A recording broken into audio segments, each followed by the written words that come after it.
Duplicate the image layer. Add a solid color background. Select the original layer, then go to solid color and pick any background color you like. Use select and mask. Click select and mask on the duplicated layer. Set view to onion skin. This makes it easier to see the selection. Then, click select subject and refine hair to fine-tune the details. Choose the right refine mode. Select color aware or object aware, depending on what works best for your image. Check decontaminate colors. This helps remove any color fringing. Then hit OK. Refine with the brush tool. Select the layer mask, then grab the brush tool mode, overlay, foreground color, white, and brush over any missing areas to clean up the edges.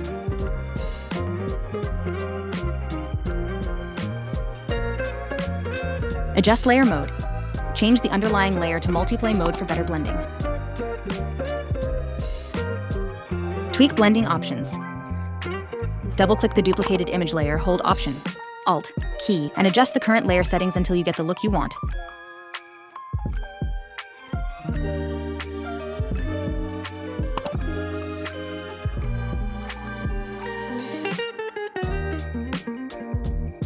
Add your text, create a new layer, and type a letter of your choice.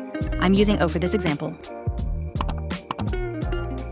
Place the image on the text, copy the processed image, paste it over the text, then resize and position it as needed.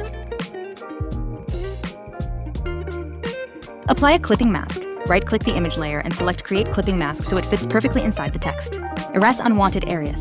Right-click the text layer, choose Select Pixels. Go to Select Each Inverse, then use the brush tool, Foreground, Black, to erase any unwanted parts outside the text.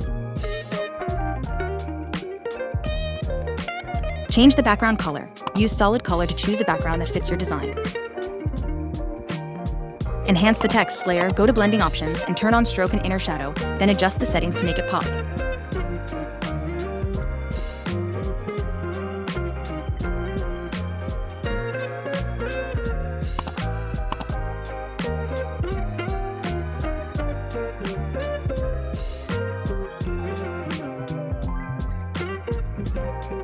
Add shadows for depth. Select the image layer, go to Blending Options, and enable Drop Shadow to create a more dynamic effect.